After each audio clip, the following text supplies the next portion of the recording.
fucking tree on all these streets that's making you crazy. Yeah. Probably.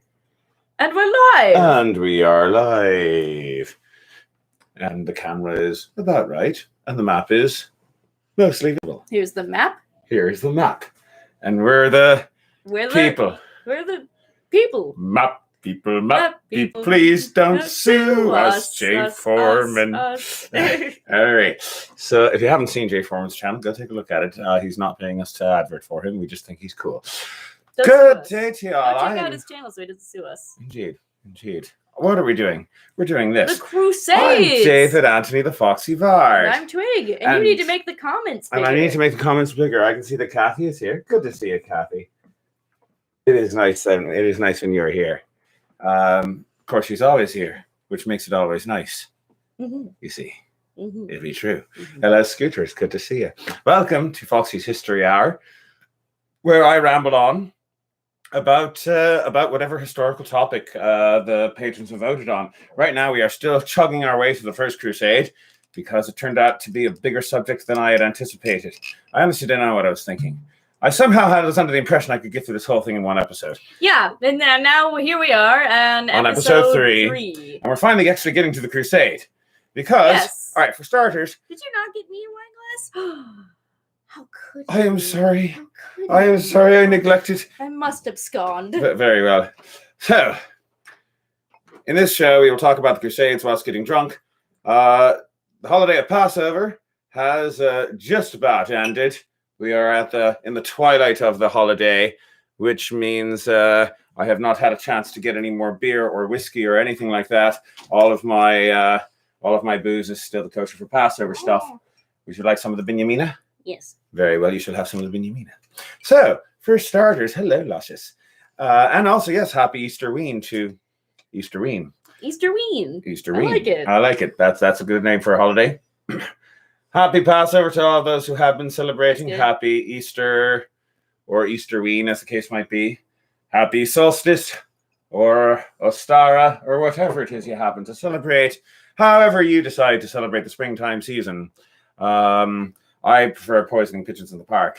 Ooh. Well, just the song, not actually doing it. I think the pigeons are cute. They are bad. I like the song still. Fine. It's a good song. By Tom Lehrer. It's fun. I know. I've heard it. Indeed. Elizabeth Rosenthal has arrived. Matzah pizza, and looking forward to chametz, because that is how you do. Your matzah pizza is your safety blanket until you actually get the real thing. Mm-hmm. And a good stout. I'm looking forward to a good stout. It is, and all the people are here. Everybody's stepping in. Good to see everyone. Hannah and Swan and Therion Sean, and that was the table in front of me that I thought I had put forward enough that I wouldn't stumble on it. Sláinte. Oh, yes. Sláinte. And let's get on to the First Crusade. So first, quick review of what we covered so far.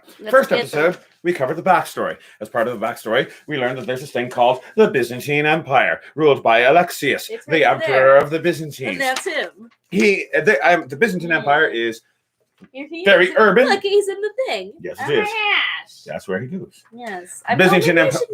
Maybe I should cut them out and put them on popsicle sticks, and then we can have. Oh, I'm totally doing that next time. You can't stop me. Well, this is probably going to run for a 4th episode anyway. Yay! So yeah, let's do that. I'll get you the popsicle sticks. We're going to Joanne's. So yeah, Byzantine Empire. It's very urban, very wealthy, and they think that their farts don't stink. We're getting to urban. We'll get to him. Oh, I promise you. That would have been a nice segue, but it's fine. I was just doing the review. Fine. All right, fine. What is Alexius doing in Byzantine Empire, ruled by Alexius? Alexius is the head of all Christians. See, it even says he's a king. I was hoping to do the review quickly. Well, keep going. Don't stop, man. Alexius is the leader of all, undisputed leader of all of Christendom. He is the emperor of Rome, and he's the guy who gets to appoint bishops. To the west of the Byzantine Empire, we have Christendom, which is mostly feudal and mostly a bunch of little dictatorships all fighting against each other. It's very rural, as opposed to the Byzantine Empire, which is very urban. And whereas the Byzantines don't think that their farts stink, the people in Western Christendom know that their farts stink because they have to smell them all the time. The other thing to be aware of is that up here you got this place called the Holy Roman Empire. The Holy Roman Holy Roman Empire is ruled by the Holy Roman Emperor, who, just like Alexius, is the undisputed leader of all of Christendom, the Emperor of Rome, and the guy who gets to appoint bishops. Also, down here in Rome, you got the Pope, Pope Urban the Second. That's the Pope boy. You got the pictures of the popes. I do. So we got Pope Urban II, who is also the undisputed head of all of Christendom. He is also the Emperor of Rome, and he also has the right to appoint bishops. And there's also the anti-pope in Ravenna. And the anti-pope in Ravenna is also the undisputed head of all of Christendom, has the right to appoint bishops, and he's also the Emperor of Rome. The anti-pope Clement in Ravenna, along with the Holy Roman Emperor, have kicked Urban, the actual pope, out of Rome, which is why Urban is hanging out in Claremont. Meanwhile, in the eastern part of the world over here, you've got the Muslim world, where over in Baghdad, you've got the Abbasid Caliph, who is the undisputed head of all of Islam and the heir to Muhammad. You've got the Fatimid Caliph in Cairo, in Egypt, who is also the undisputed head of all of Islam and the true heir to Muhammad. Over here in Cordoba, it's right directly behind me, Cordoba in Spain, you've got the Umayyad Caliph, who is also the undisputed head of Islam and the true heir to Muhammad. And from out in Central Asia comes Kilij Arslan, who is not the undisputed head of Islam or the heir to Muhammad, but he is the biggest badass on the block. And so he comes in from Central Asia and starts conquering all of Central Anatolia, which is a big problem for Alexius, because that used to be Byzantine territory. And now Alexius is getting all butthurt that all of his territory has been taken away from him. So he sends a letter over to his good friend, Pope Urban II, over in Rome, saying, please send some knights over to come save me arse. And Pope Urban says, I'll do you one better. And so he's up in Claremont, and he gathers a council of everybody together, and he says, we're going to retake the Holy Land, all this all over here. We're going to take that back from the Muslims, because Deus vult, because God wills it. This guy, Bishop Ademar, gets up, and he says, I am going to... Yeah, remember him? We're going to get to him today. We're actually going to get to him today. We're going to get to him today. So the Bishop Ademar gets up and he says, I am going to lead all of the Crusaders to the Holy Land, and it's going to be great. And a bunch of knights. He is an anime dream boy. All the knights, a bunch of knights, big fancy knights and nobles get together, and they make an oath, and we say, we will go on crusade, Deus vult. But if you're a smart knight, then you have to prepare for like a year before you actually go on crusade, because going on a transcontinental campaign is a logistical nightmare. So you've got to prepare for that. But that isn't enough for some people. There are some people who decide, screw that, we're going to go have our own fun. Amongst them, you've got, we're not him yet. We're just going to start with Walter. Who's Walter? Sansavoie? Oh, that guy. Yeah, that guy. His name is Walter, right? Yeah, it's Walter. He's just a guy. Walter Sansavoie. He's a knight. That's what Sansavoie means. He's a knight. It means but just a guy.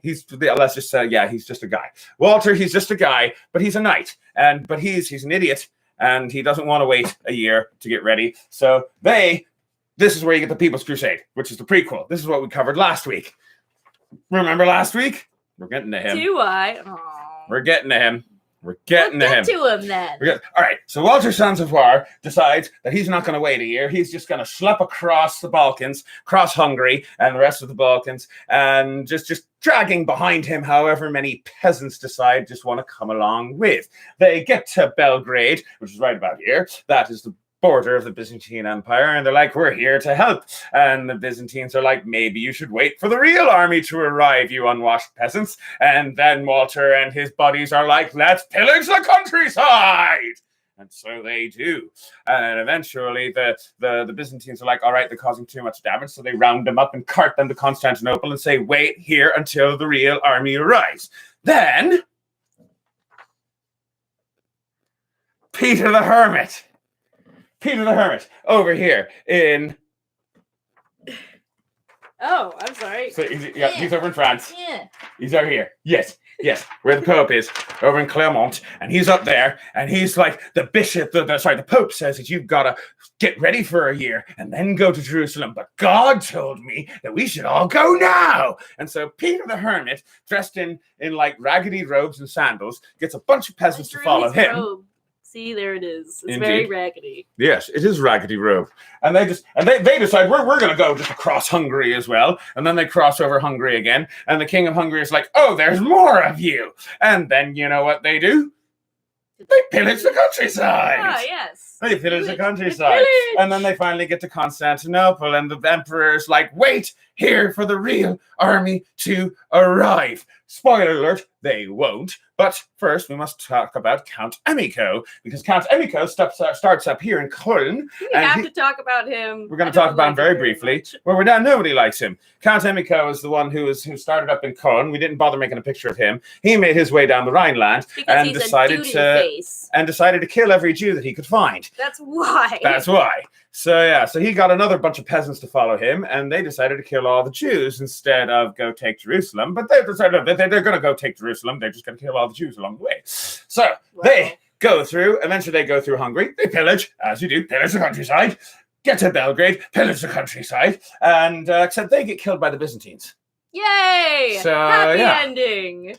So Emicho and his boys get killed by the Byzantines. In the meantime, you got Walter and Peter, who are in Constantinople, and the emperor is saying to them, all right, stick around, wait for the real army to arrive. But they're like, no, we must go fight the infidel now. There's a lot of flailing in this prelude. There's a lot of flailing in this prelude. So they cross, so the emperor's like, you know what, as long as you're not on my territory anymore, I don't even give a damn. So Alexius ferries them across the Dardanelles, sends them over into Anatolia, where they proceed to go pillage the countryside. They try to take over a couple of forts. They're kind of sort of successful, sort of not successful. And in the end, most of them get killed.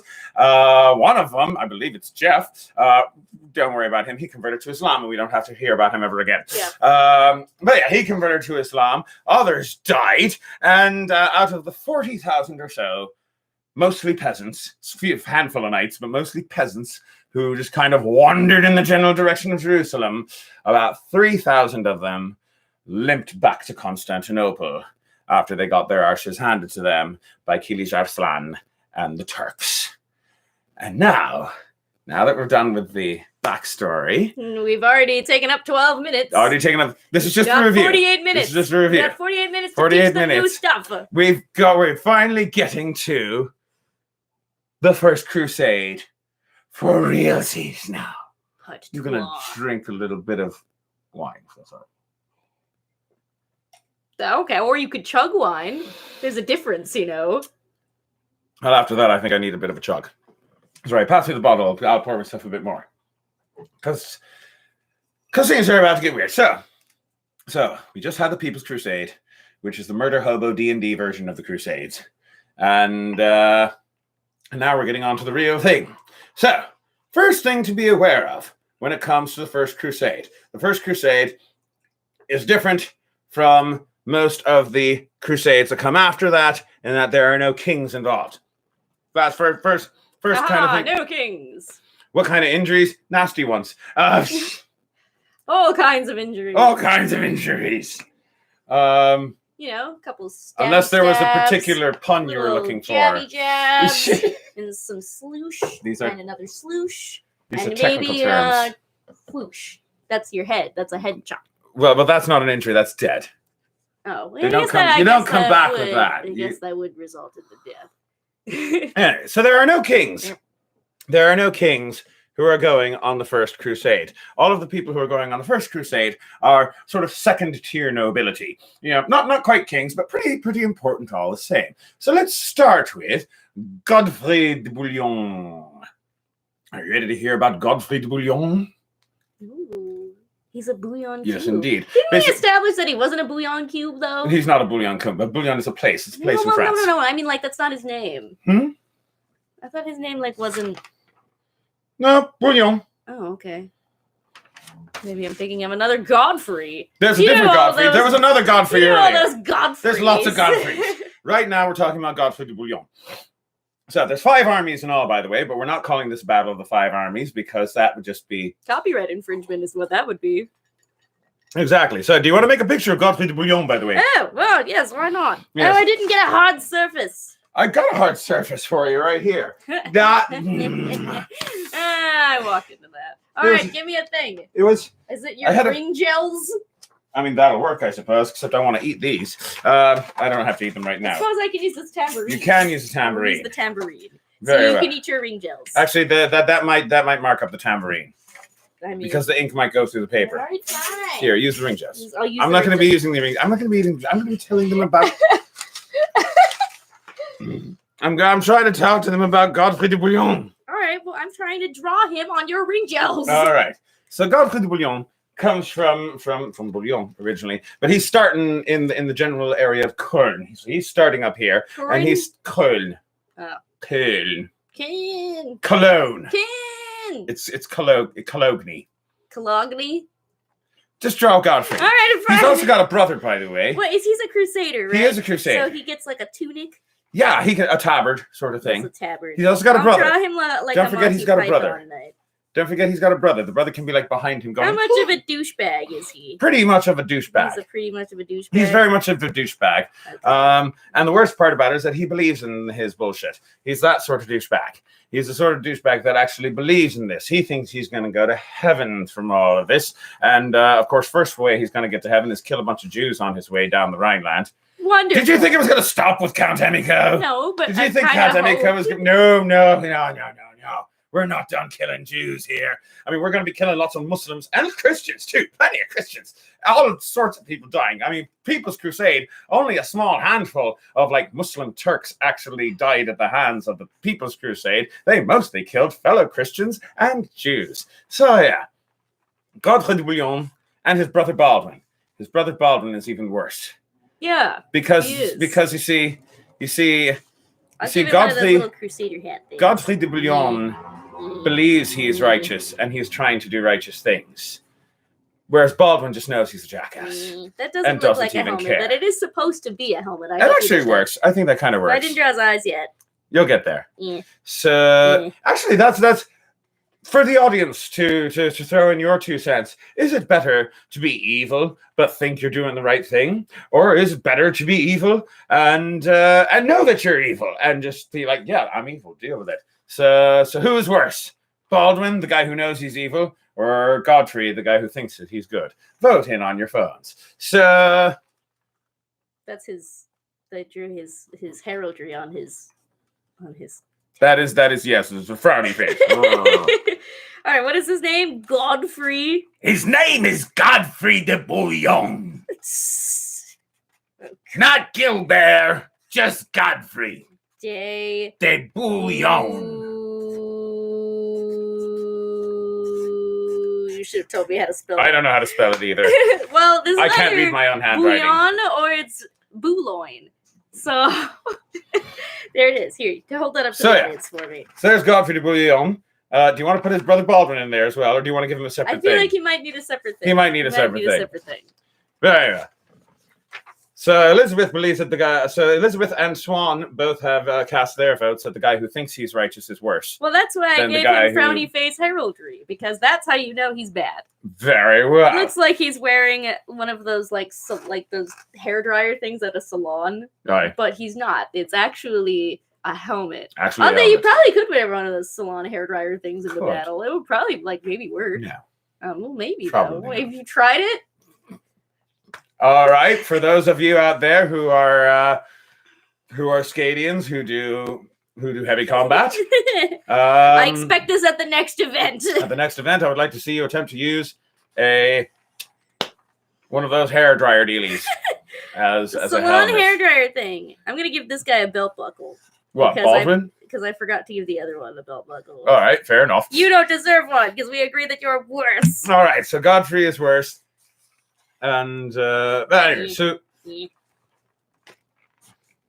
I believe that the overall consensus amongst everyone is that the guy who pretends to be righteous is worse than the guy who at least acknowledges that he's a jackass.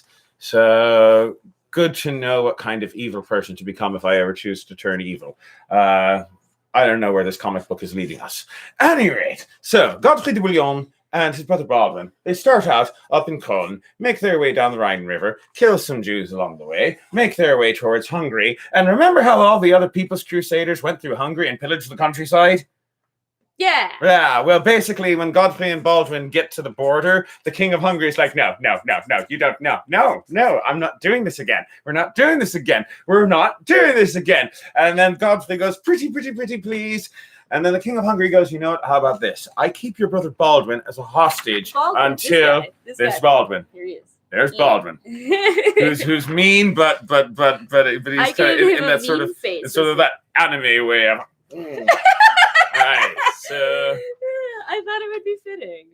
I guess it is. Very this is this is modern art that I'm presenting right here. It's gonna be in the MoMA one day. I'm looking forward to it. Or maybe the Smithsonian. It has historical importance. Why not?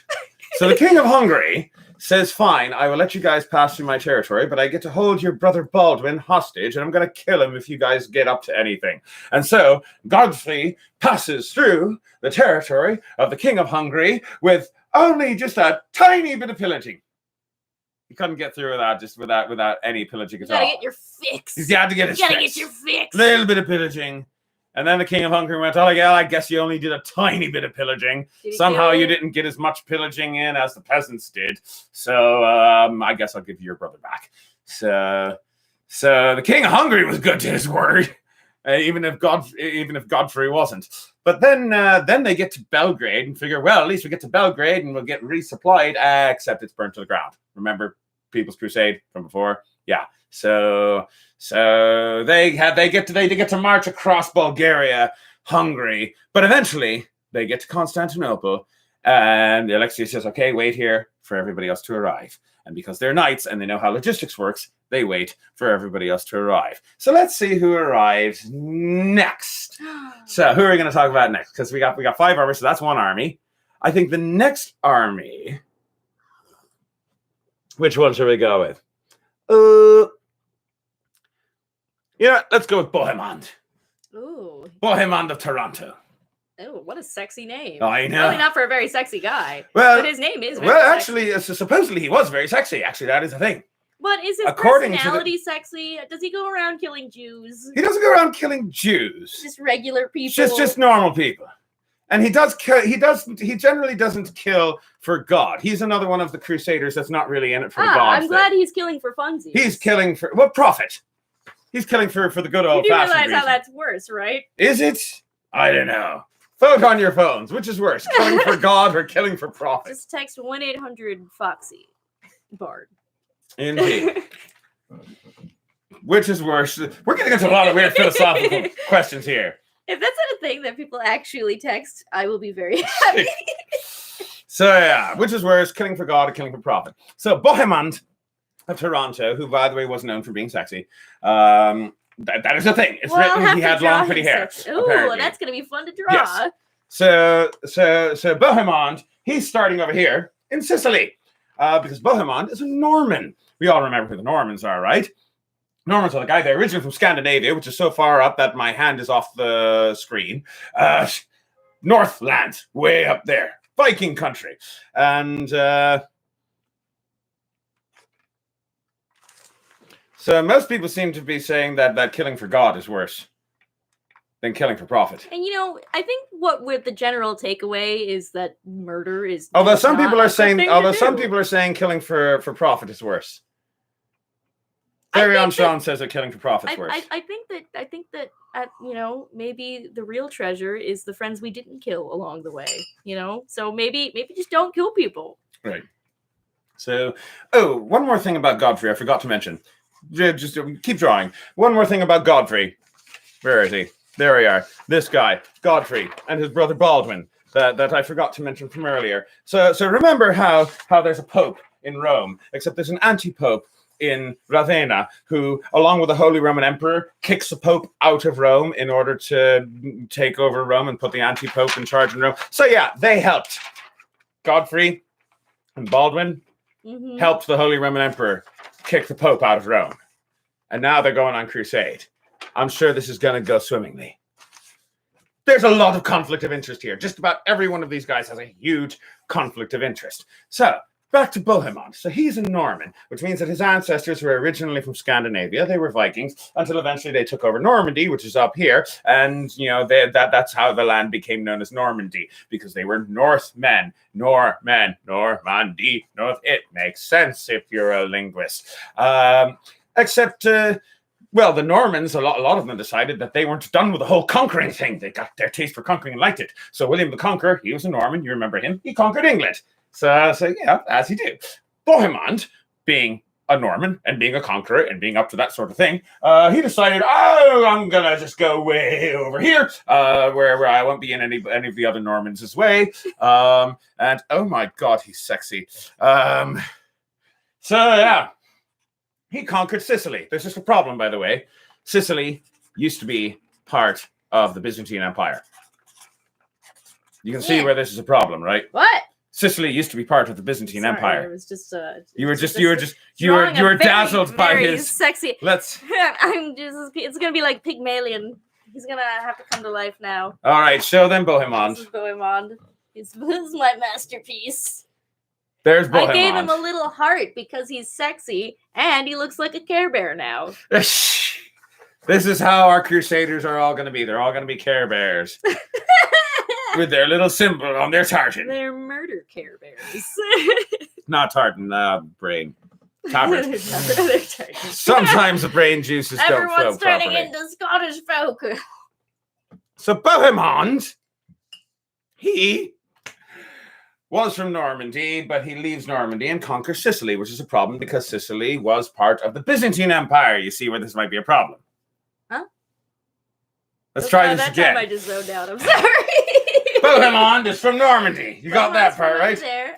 And he leaves Normandy and he conquers Sicily. Okay. Which is a problem. Because that was a part of the Byzantine Empire. That's right. Oh. So now the Crusade gets called. And by the way, it doesn't stop there because you see Bohemond conquered Sicily, but he also did some raiding over here, and he also did some raiding over here, and he burnt down a few cities. This is all before the Crusades. This is Bohemond's backstory. This is just what he do and what he be. Yeah. The discourse. So yeah, Luscious is defending her position that it is worse to kill for God, which I can understand the position. Mm. So yeah. All before the Crusade. So Bohemond conquers this. He conquers a bit of this. Does some raiding over here. Burns down some towns. Burns down some villages. Takes home some money. Good for him. Now it's 1096, and the Crusade has been called, which means that Bohemond decides, well, I'm going to go on crusade. So he takes his ship across, and then he schleps across the Balkans, and along the way, he decides to pillage some of the same towns that he pillaged before. It's great. He gets frequent pillager miles. Wow. And he eventually gets to Constantinople, and Alexius looks out the window and goes, oh my God, you're the guy who conquered Sicily for me. And then pillaged the Balkans. And then he's like, yeah, I also pillaged the Balkans on the way here. Like, oh crap, you're a crusader, aren't you? Yep, I'm here to help.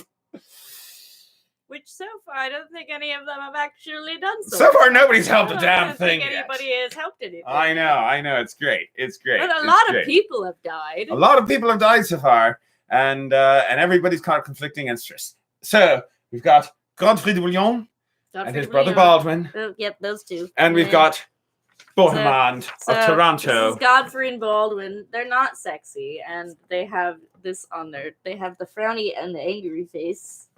They're over there, and then we've got Bohemond, right? Yeah. He's that one. He's the yeah. Indeed. And he goes where?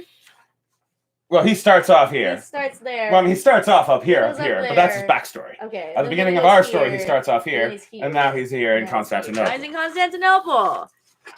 All righty then. So now let's move on to who's next. Let's go with Hugh de Valmondois. You just have to write down Hugh. Hugh? Oh, okay. They're helping. It's like helping, but they don't. But it's actually doing nothing and causing a worse problem. Or that they're makes perfect helping. Helping. Because they're bringing hell. It's a oh, right. I get it now. So yeah, let's go with Hugh of Vermandois. I too like to help Vermandois. King. Nothing.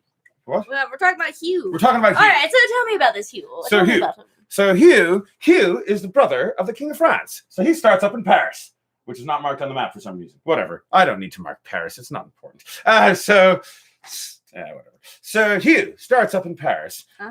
He is the brother of the King of France, King Philippe, which is a minor problem because the Pope excommunicated the King of France. Guess what for?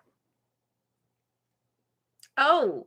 What did he excommunicate the Pope for? Well, no, why did you don't excommunicate the Pope? The Pope excommunicates. In Vatican City, Pope excommunicates you.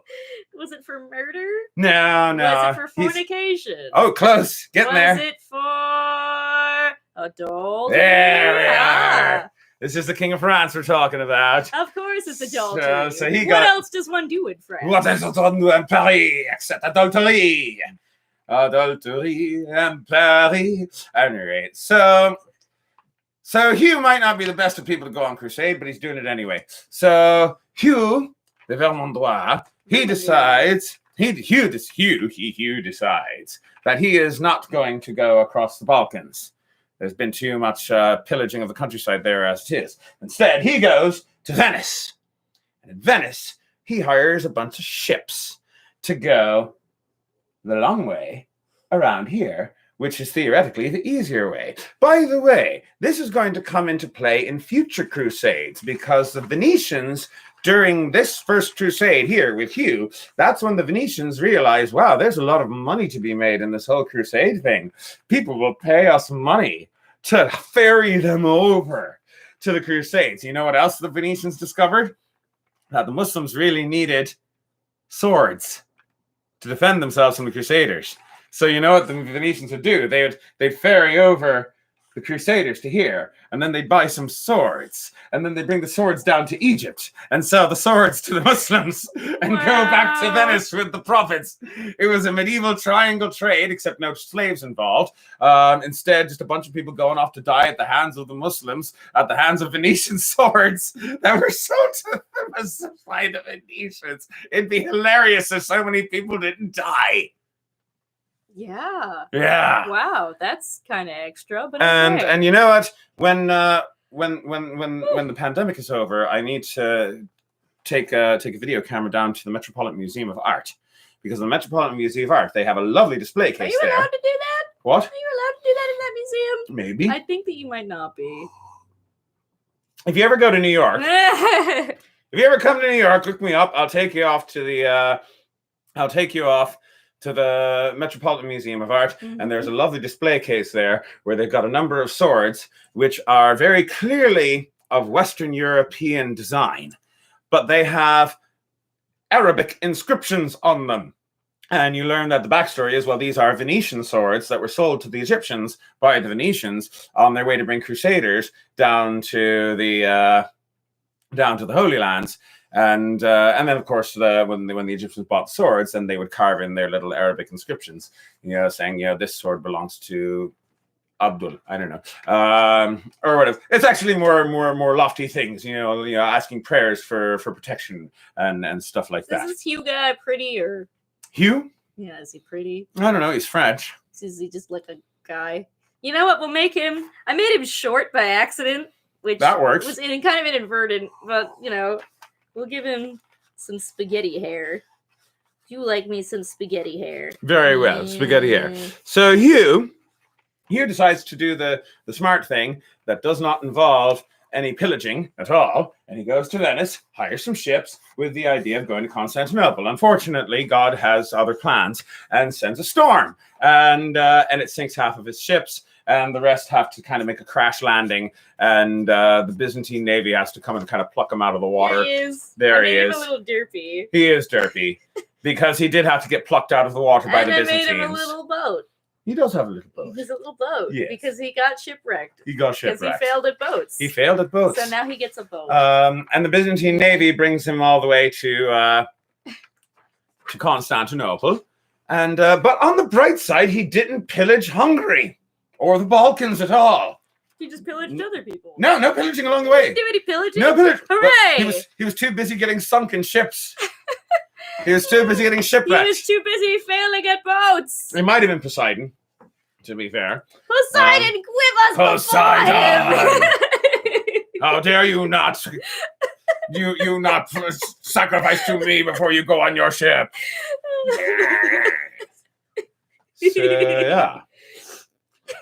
So yeah. So the Byzantines pluck him out of the sea. They bring him to Constantinople, but on the bright side, no pillaging along the way. Good for him. So now we move on to who's next in our list? How many more people do we have? 2 more. This is 5 2 armies. more. Remember? We're just gonna. This whole episode is just gonna be us introducing people. I'm gonna get to. Hopefully, we'll get to Nicaea at least. We're already halfway through, and We're we've got a boy band so far. Yes, we do have a boy band. We are creating a boy band. What do you want to call them? So who's our next guy? Obviously we call Raymond them de the Toulouse. Yeah. Crusaders, but that's kind of boring. Do what? What do we want to call the boy band? I don't know. We'll figure it out. No, we'll The call them the Pillagers? Crusaders. That's trite. Very well. Very well. All right. The Pillagers. That's kind of funny. So now we're on to Raymond de Toulouse. Remember Raymond de Toulouse? No. We're at Raymond de Toulouse. So Raymond de Toulouse starts in Toulouse, which is right about there. Right about there. Raymond de Toulouse, a few things you got to know about him. First of all, he's got the largest army. Ooh. Which is important. He's got the most men. He's got the biggest army. It's important that who has the biggest army. He's also old. He's very old. Oh, I do remember this guy. He's very old, and he's only got one eye. So that's gonna be fun to draw. So I've given you a lot of characteristics to go with. That's mine. Oh, this is yours. I'm sorry. I'm gonna grab my wine glass. So yeah, he's old. Is he a built boy? Like, does he have muscles? Well, he's gotten this far as a knight, so Can I we guess like so. pretend that he has? Like, Yes, we can pretend that he is all built and muscly. Yeah. You're just trying to make King Boomy, aren't you? I'm not that good at drawing. All right, fair enough. But I do want to make. So pectorals. There we go. That's a nipple. I don't know why you can see his nipples through his tabard, but no, you can't. They're just that strong of nipples. very well. We've got an old man with strong nipples. An old one-eyed man with strong nipples. Are you drawing What more Raymond? could you ask for in a man? I don't know, but is this Raymond de Toulouse or Odin? I don't know. Yeah. All right. So the point is, Raymond de Toulouse, Yeah. he's starting off in Toulouse. He decides to take the overland route, goes through Hungary, makes it to Constantinople. He does some pillaging along the way. The other thing to be aware of when it comes to Raymond de Toulouse, biggest army, and he also intends to die in the Holy Land. That is something to be aware of. This is a man who does not intend to make it back home. He is suicidal. Well, at least he's super built, though. Yes. Well, he might not be suicidal. Suicidal? He might not be suicidal. He might not be We haven't suicidal. He even might gotten to just the Iraq acknowledge yet. that he might just acknowledge that he's old and won't make the trip back. Fair enough. That is entirely. He might just be self-aware. I'm debating whether or not I should give him hair, or is he like one of those bald guys who's also super ripped? No, I'm gonna give him like a little bit of hair. I'm gonna give him sideburns. Yeah, that. Well, he is old, so I guess he's bald. I've also decided that he's not gonna have a shirt, Fair enough. but he is gonna have a skirt. He is going to have a skirt. He's gonna Good for have a him. skirt and Good for some him. legs. All right, so Raymond de Toulouse, ready? Raymond Footloose. I like that. That's his new. That's his new Disney name. If we ever make this into a Disney movie, that's how you do muscles. I'm liking it. It works. There. And what else about this guy? Oh, I didn't give him a thing. What thing? Like a Care Bear mark. You can still put a Care Bear mark on his chest. I don't know what to give him yet. I Keep know. talking about him. Well, I'm pretty much done with him. You It's don't time to move on to the know. last guy. I'll give him a bunny.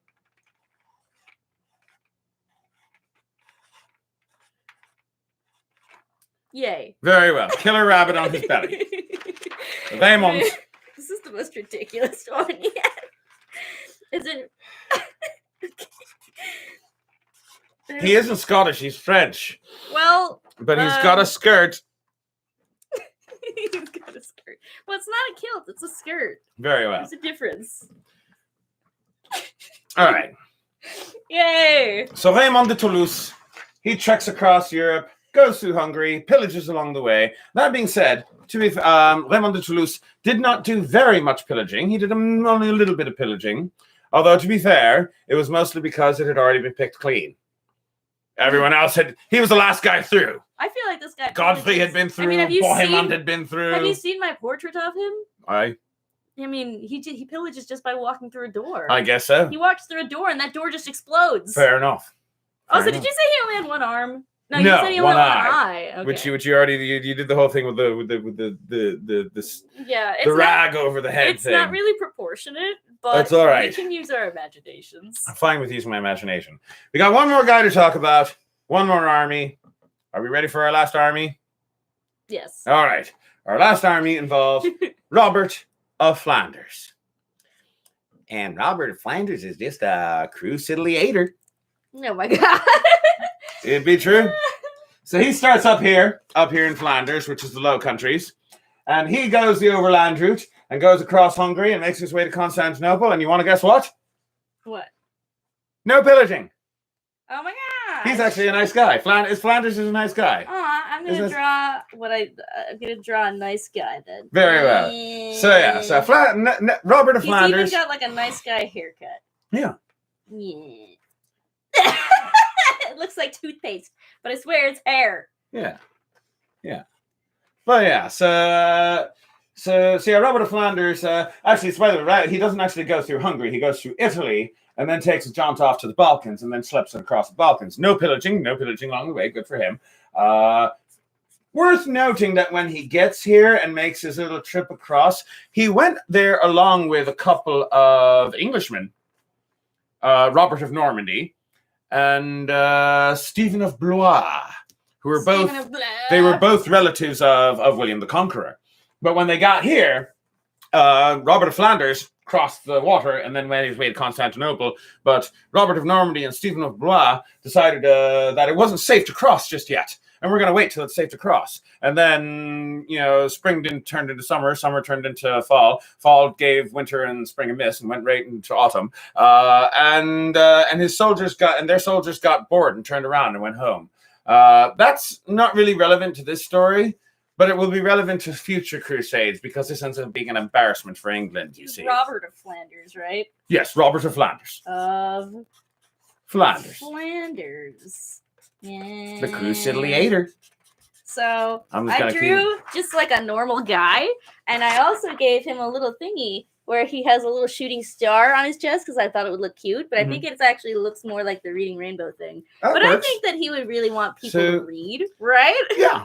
I mean, the other thing about, so all of these other guys before, so you remember that Godfrey de Bouillon helped kick the Pope out of Rome. Bohemond conquered Sicily from the Byzantines. Hugh is the brother of the King of France, who's been excommunicated by the Pope. And Raymond, he's old and ready to die, and by the way, considers himself the head of this whole thing. As far as he's concerned, he's the guy in charge because he's the one who's ready to die in the Holy Land. Oh, that makes no sense, but all right. Sure, but he's also got the largest army. And the biggest muscles. As we have seen. But Robert of Flanders is also the only guy with no conflicting interests. You see, his brother had made pilgrimage to Jerusalem like years before. He doesn't even lift. Huh? Nothing. Well, he doesn't have to. He's nice. His brother had made pilgrimage to Jerusalem years before. And along the way stopped in Constantinople and had helped Alexius with some like random stuff, and left Alexius on good terms with the family, kind of thing. Like, okay, hope to see you next time. So Robert of Flanders gets there, and Alexius is like, oh, I met your brother. He was a nice guy. Are you a nice guy? He's like, I'm a nice guy. I didn't do a single bit of pillaging on my way here. And Alexius is like, I like you. They were pillaged when I got there. I know. Well, to be fair, it was a bit pillaged when I got there. So it was. We've got our 5 armies in Constantinople. And at this point, Alexius, and this is very important, Alexius gets all of these 5 guys together. Not actually together one at a time, but he goes to these guys one at a time and manages to convince each and every one of them to swear an oath. A very important oath. because Alexius doesn't trust any of these guys. Surprise, surprise. So he makes them all swear an oath that any territory that you conquer, you hand over to me. Because that's the whole point of this, right?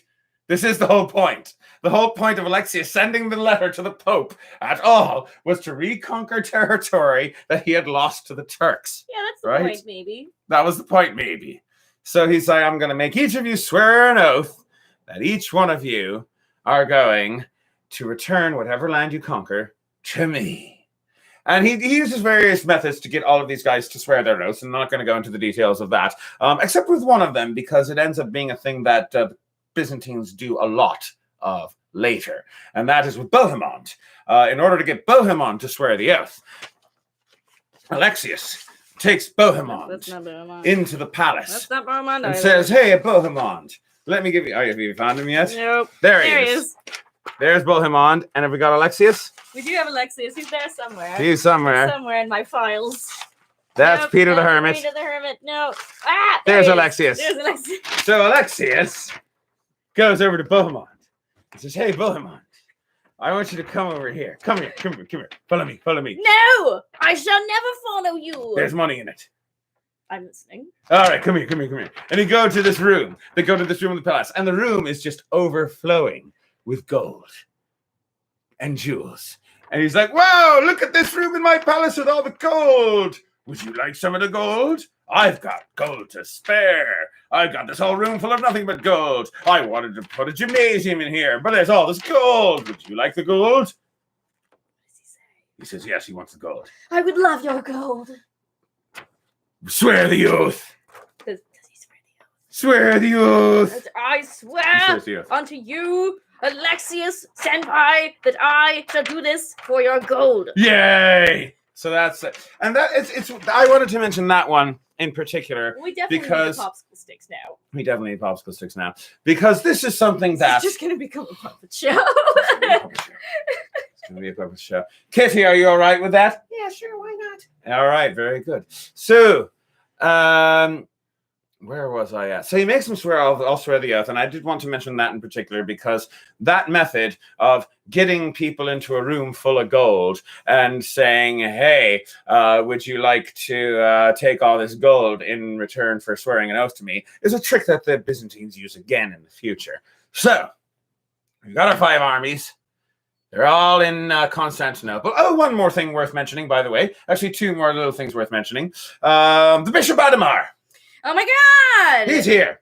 Remember him? He's finally coming back. I We have know. to dig him out from the bottom of the pile. Well, yes, he's finally relevant again. Finally, there Here he we is, are. that's it. The Bishop Adhemar. Get out, Raymond. Oh, I gotta The other find thing, him. and this is now the reason why Raymond. There we are. Oh, right, So yeah. remember the thing about Raymond, as far as he's concerned, he's the leader. Yeah, yeah. And you got to remember that. As far as Raymond is concerned, he's the leader of the whole operation. And part of the reason why he thinks that he's the leader of the whole operation is because he's got the Bishop Adhemar Oh my gosh. in his retinue. In his retinue. Yeah, you know how when you play Medieval Total War, you got the retinue there? So under his thing where it has the retinue, it's got, shield bearer, sword bearer, veteran warrior, Bishop Adhemar. Wow. Yeah. Okay. Bishop I don't think Adhemar I is in played his that retinue. game, but okay. You might play that game. I don't know. So yeah, he's in his retinue, which is another part of the reason why he thinks he gets to be the leader of the whole darn thing. Ah. So they swear the oath, and we are definitely not getting to Antioch, but we are getting to Nicaea. We're at least getting to Nicaea. You've got 12 minutes. Use them wisely. Very well. So the Crusaders get ferried across the Dardanelles by the Emperor Alexius, and they come to the city of Nicaea, which is right about there.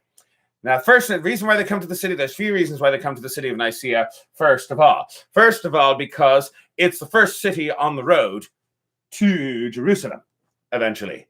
So, it's in the way, which means they've either got to take it or go around it. And if they go around it, then they're going to have an enemy city behind them as they continue along the road. And that's not good. So you might want to take that city. Second of all, is because this is an important city for Christendom. Because the Council of Nicaea.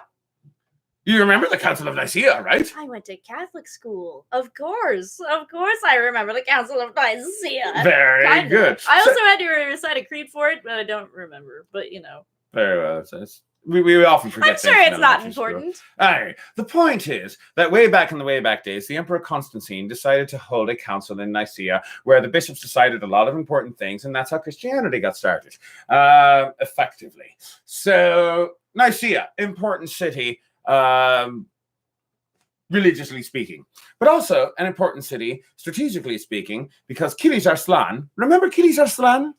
Yeah. We never made a picture of him. I probably should have, though. Do you want to make a picture of Kilis Arslan? Yeah. He's going to come up again a few more times. Okay, let's make him. I don't know how to spell his name. So Kilij.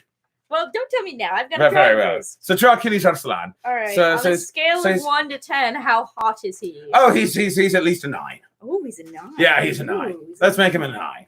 He's and he's got an enormous, lovely helmet with a feather sticking out of it and headdress and plumage. He's got plumage.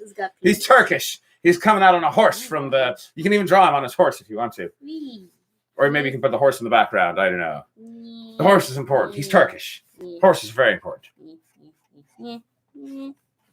So the point is that Kilis Arslan has made Nicaea his new capital, which means his treasury is there.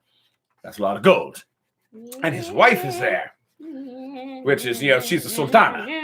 And the children are there. Those are his heirs. So this is an important city.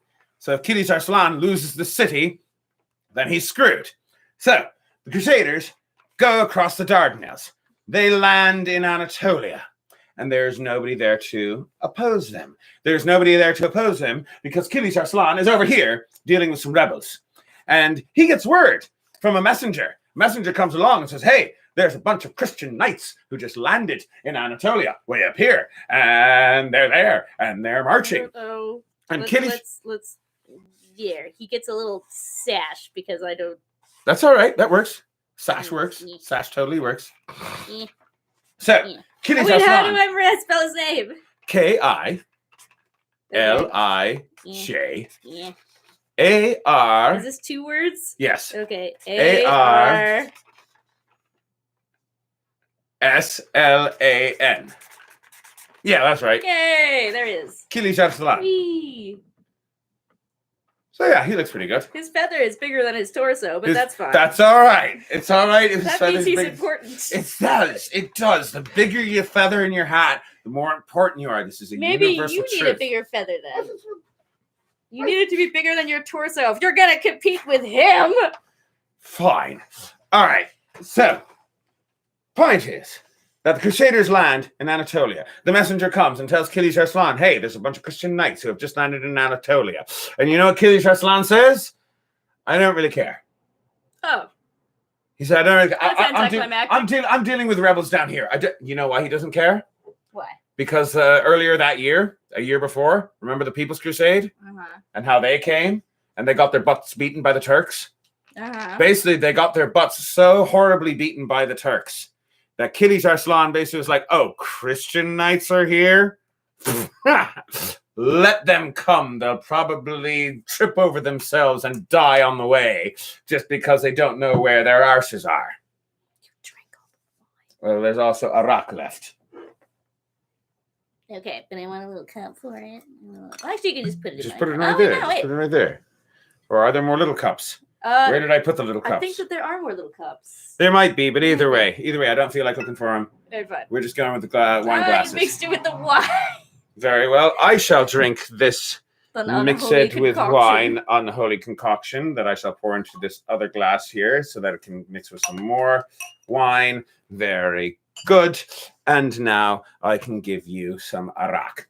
The point is that the People's Crusade failed so spectacularly that Kilis Arslan basically decided that Christian knights were not worth worrying about. And so, when the First Crusade actually arrives and actually makes landfall, Kilis Arslan, over here dealing with rebels, decides, not worth worrying about. So the Crusaders then marched to Nicaea. They besiege Nicaea. And when they besiege Nicaea, Kilis Arslan gets word about it. He hears messenger comes along, tells him, and Kilis Arslan's like, oh, they besieged Nicaea. Well, I guess I send a few cavalry over to deal with them. And then the cavalry get there, and then they crest the hill, and they see, oh, this is actually a pretty big army. Like this isn't just a bunch of unwashed peasants like before. This is a real army now with real knights, with real armor, and real generals. Well, we should just turn around. We should just turn around now, and the cavalry just decides screw it, and they leave, which means the Crusaders are like, they were terrified of our very presence. We just showed up, and they just saw us, and they fled in fear. So you see how this is working psychologically right now, where the Crusaders now think that they are the biggest, baddest guys on the block now. Oh, wonderful! That's and when you've got your ego inflated like that, it just makes things worse for everybody. Well, except for them, it makes things better for them. But it makes things worse for anybody they have to deal with. So the Crusaders are besieging Nicaea. Now, the other thing to be aware of, when it comes to Nicaea is on a lake. There's a name of the lake. I wrote it down because I knew I wasn't going to remember it. Ascania. Very good. The Lake Ascania. That's a sexy name for a lake. That is a sexy name for a lake. And it's right here. There's Nicaea. There's the lake. There's Lake Ascania. The Lake Ascania is a big lake. It's about 20 miles long. Big lake. 20 miles long, 6 miles wide. Big lake. And Nicaea is right up against the lake. Beachfront property. And when the Crusaders decided to besiege Nicaea, they surround the city with their armies, and they figured, we don't need to surround the side with the lake on it. I mean, what are they going to do? Get supplies ferried over the lake? That's what they're doing. That is what they're doing. They're getting supplies ferried to them on the... Okay, what are we going to do now? I mean, we can't put our army all around the lake, and it's not like we've got a navy, but you know who does have a navy? The Byzantine Empire. Oh, I was gonna guess the guy that I put the little boat on. No, not him. His ships got sunk, remember? Oh, yeah. Yeah. He fails at boats. But they don't fail at boats. The Byzantines don't fail at boats. The Byzantines got a navy. They got a real navy, and they're ready to use that navy. And the Crusaders call up the Byzantines, and they're like, hey, we're trying to besiege Nicaea, but part of the city is against a lake. We need a navy. And the Byzantines are like, but it's a lake. Our navy is in the ocean. Do you honestly expect us to move our boats from the ocean to the lake? And push it over there. Well, guess what? What? The Byzantines? Do they push it? They do. Wait, really? They're Romans. What do they... And Romans are engineers. With their hands? They use like wheels and stuff. Oh, I guess that is a possibility. Yeah.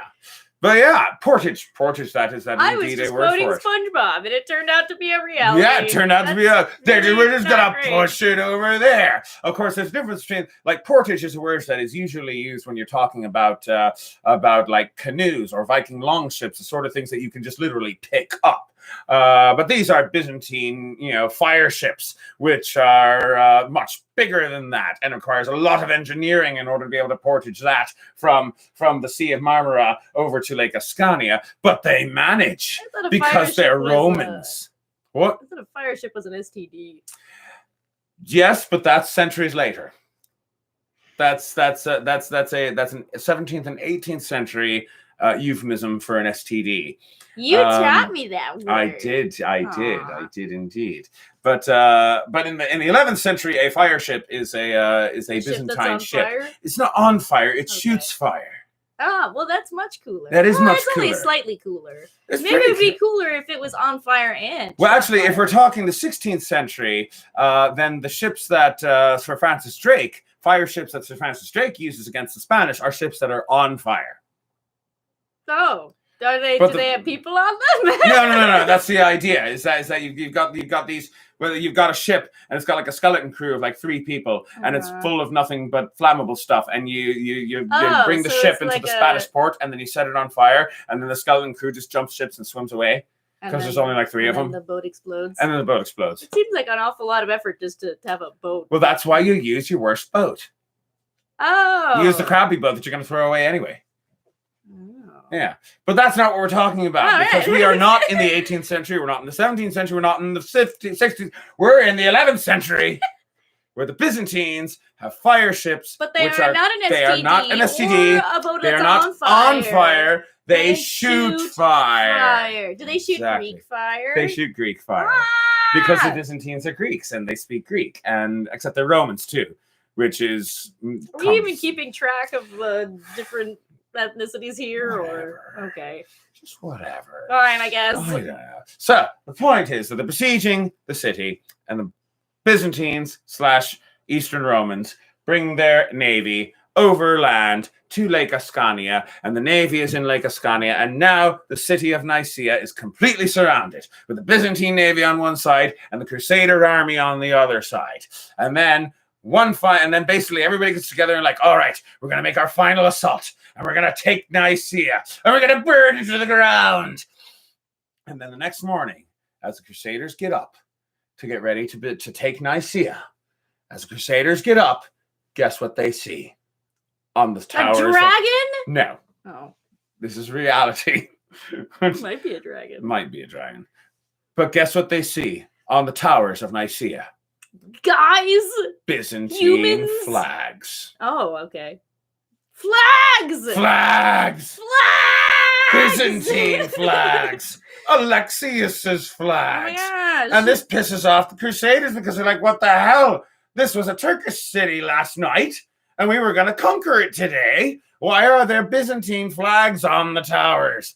Well, you see, the reason why there are Byzantine flags on the towers is because a Byzantine diplomat managed to go from one of those ships into Nicaea, and he went and he talked to the captain who was in charge of Nicaea, and he's like, listen, we got our fire ships over here, we've got crusading armors over there, we are going to take Nicaea. It is only a matter of time, and we are going to make a frontal assault tomorrow, and we're going to kill all of you. But it doesn't have to go down that way, because here's the thing, you can always surrender, but you don't want to surrender to Crusaders.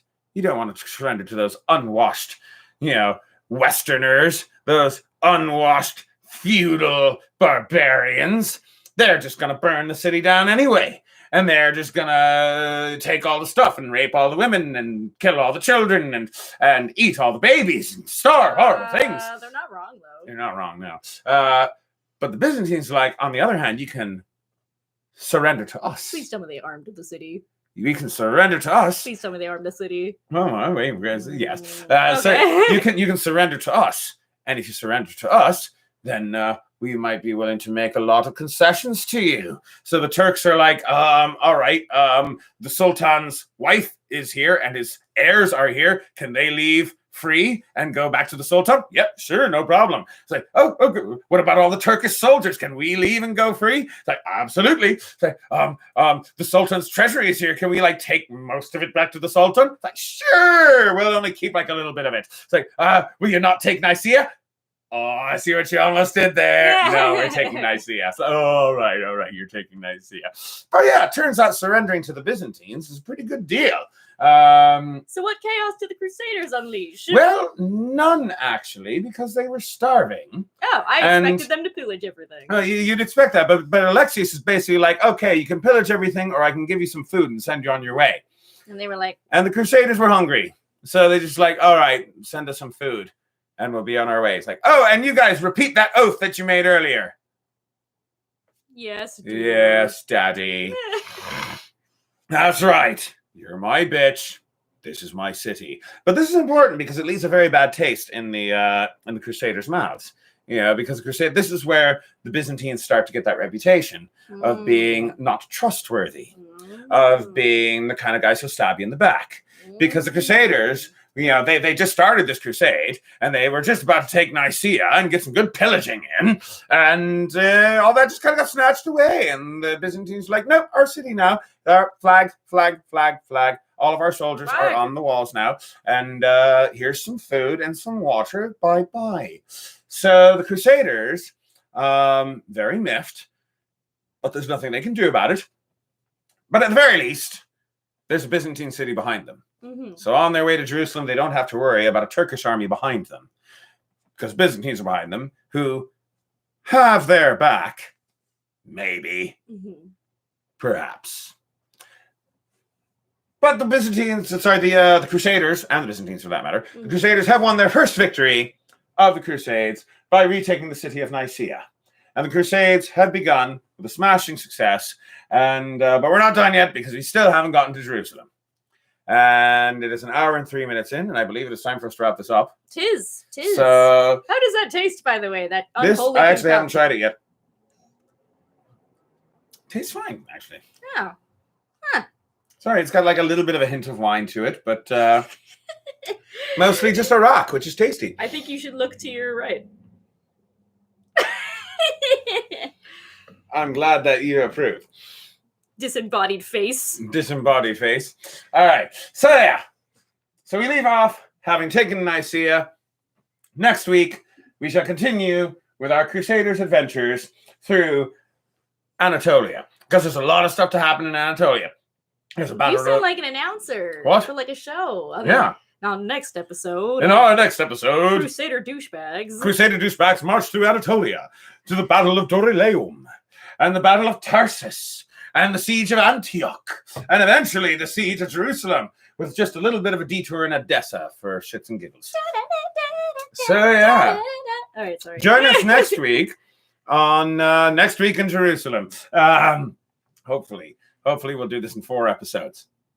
You said that hopefully this would be the last episode, and it. I knew it wasn't. I was hoping we'd get to Antioch by the end of this episode. And we didn't. Well, at least we got to Nicaea. We got to Nicaea. And I consider that a minor victory. Yay! I did not spend the entire time introducing new characters. Well, you spent most of it. I did spend most of it. It was like Cats the musical. So which one was Mephistopheles? Would that be Bohemond? No, you mean Mr. Mistopheles? Mistopheles, is that what it is? Right. Magical Mr. Mistopheles. I had to sit through the movie, all right? Fair enough. So yeah, join us next week. Well, first of all, join us this Thursday at 6 o'clock for Foxy Cooking with Foxy, where we will be returning to our D&D cookbook? D&D cookbook. Right, that's where we are. Heroes Well, to your defense, we haven't done a recipe from that in 2 weeks. Indeed, Passover being Because Passover. Passover. So we shall be returning to our D&D cookbook, Mm-hmm. and join us this Saturday night for Foxy's drinking hour, where we will be going back to a grain-based alcohol, Probably, yes. and join us Sunday, a week from now, for episode 4 of Foxy's History Hour. Where we'll get to part 4. We will be at part 4 of the First Crusade. Wait, no, that's 3. But what is... Quatre. Yeah, that. Quatre. So yeah, join us next week where we will continue our Crusaders' journey across Anatolia and hopefully eventually make our way to Jerusalem at some point. So yeah, enjoy your evening. I'm going to turn off the thingy now. Wee. I'm going to try again. And I'm going to press a button again. Wee. There you go.